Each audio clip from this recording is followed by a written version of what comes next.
Before you begin, make sure you know your subject well. Study photos of the area, watch drive-through and walking tour videos. They can be an invaluable source of information. Immerse yourself in the area you're trying to recreate. Let's set up our cliff and ruin texture. Study photos to see how much rock face is exposed. I set my cliff texture to 45% in Photoshop so that I have the same amount of exposed rock face, shown here in red. The green is ruin with opacity set to 40. Setting up a series of solid colors with a variety of opacities will help you visualize what your textures are doing. All textures must be tileable. Use the offset filter to make sure it tiles. It flips outside edges inward so you can see the mismatch. To clean up edges, use the Fill Content Aware tool. Be sure to run offset again when you are done to flip edges back out.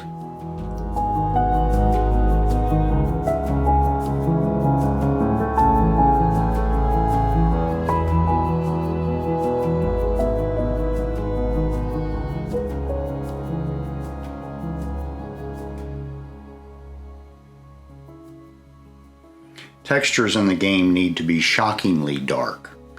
I usually set my brightness value to an LAB luminance value of 19, or the same in HSB. Equally as bizarre, we will reduce opacity for cliff to 45% and ruin to 40.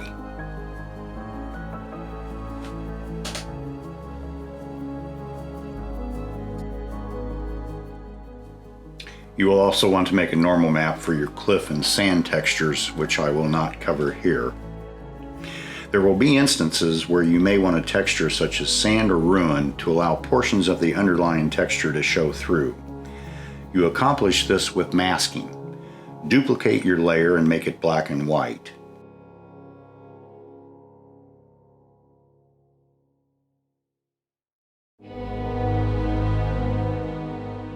Use levels to increase contrast to a degree that suits your purposes. Darker and black areas will become clear.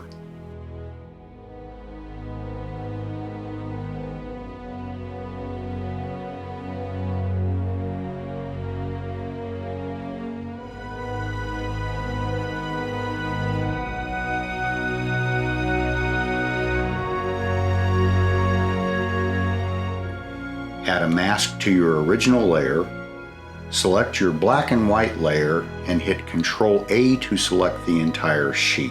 Hit Ctrl C to copy, Alt-click the mask on your original layer and hit Ctrl V to paste the black and white image into your mask. The following are the various maps used in the creation of this theme. I developed these textures to complement and enhance the underlying terrain, not overpower it. The colors are carefully adjusted and blended to reflect the Lake Thun environment.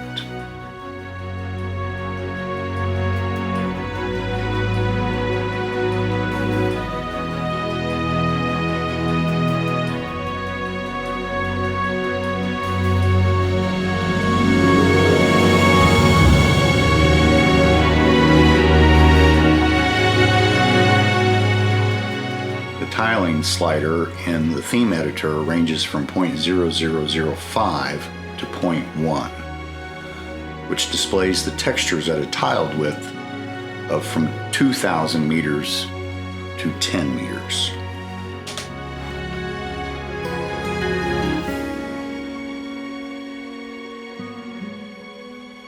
The grass and ruin textures, along with the cliff texture, lay down the basic terrain conforming colors.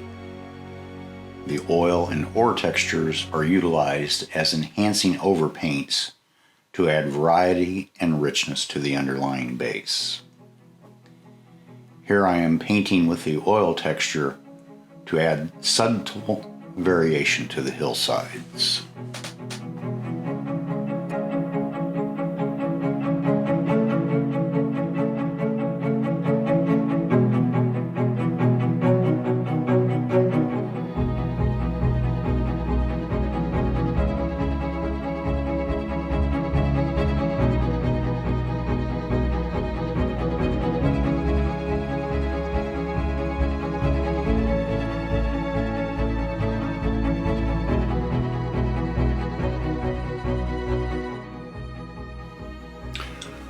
Overpainting with the ore texture provides more uncultivated feeling and is used primarily to add interest in forested areas, reflecting a more natural forest floor.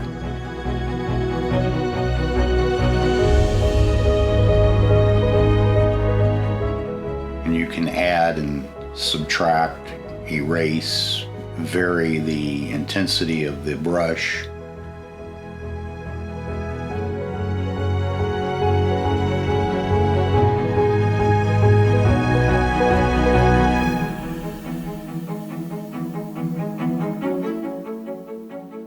Really just have fun with it and lay down the colors that reflect the look that you're going for. Here I've turned on the map which gives me the tree outlines. And the reason I'm showing the addition of trees here is because they are really an extremely important element in the overall composition of the environment. And I wanted to show how they are used in conjunction with the themes to develop the overall look. They work together. They do not work independent of one another.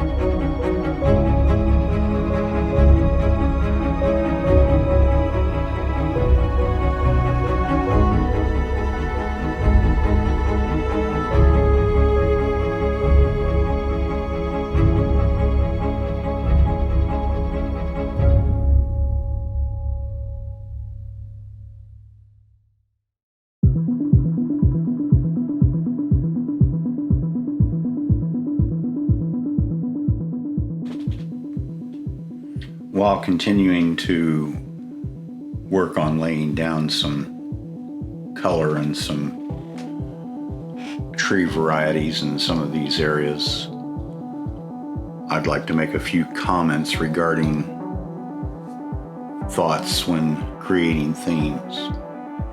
Number one, advice I can give is experiment, experiment, experiment. There's no one way of doing this. It's just playing around with different looks and being creative and imaginative and seeing what you can come up with. Most good theme textures are happy accidents. Explore sources for good photos.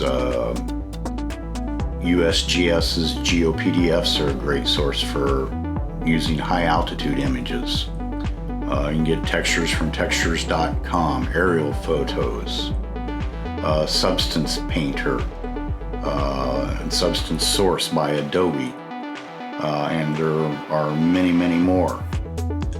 Textures for terrain it's kind of like fractals. A rock texture taken from 10 inches away can make a great cliff texture. A satellite photo of the Sahara Desert can make a great texture for erosion and runoff. In fact, the snow texture that I use in this is a screenshot from the Sahara Desert and then just brought into Photoshop and made to be more white. Combine your textures as overlays and create interesting imagery to get the right look that you're going for. Avoid repeating patterns if at all possible. That's one reason why I make my textures so big. I realize the downfall of that is that when you look at them close up, they look kind of blurry. For me, it's the lesser of two evils. You give me a little bit of a blurry texture up close compared to a repeating pattern, I'll take the slight blurring any day. I absolutely hate repeating patterns. Your eye just goes to it instantly, and nothing looks less real than repeating patterns. When working in Theme Editor, have your new map and your LUT loaded. You need to match your theme to the map, that you're working on. Otherwise, you're not going to get the look that you're going for. Have your LUT loaded. LUTs make all the difference in the world.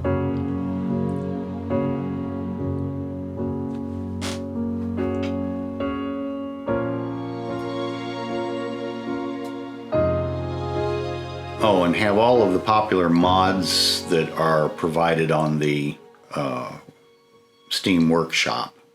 I can't think of all of them right now, but there are several popular mods that are well known that are used for lighting and to provide a enhanced realistic look and lighting for the game.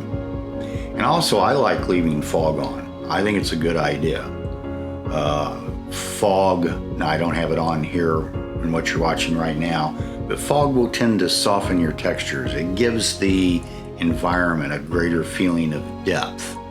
And I think it just provides a richness and an ambiance, if you will, to the overall environment.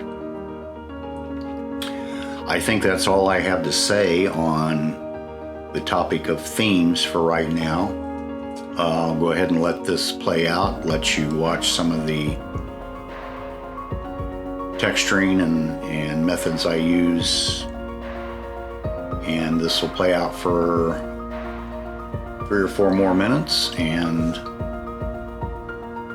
I will see you next time when we continue our work on developing the Lake Thun area map. We will continue next time with finishing out texturing and laying down textures on our map, laying down our trees, and we'll see how far we get. And following that, we'll be doing our roads and railways and whatnot. So I hope you enjoy my videos. If you do, please subscribe. Please click the like button. We go to a lot of work and effort to create videos like this, and it's nice to get some appreciation. So have at it. I'd like for this YouTube channel to succeed, and one of the ways it succeeds is by people telling YouTube, yeah, we like this stuff. So content creators don't have much reason to keep making content if people don't show their appreciation for it. So that's all I have to say on that. See you next time.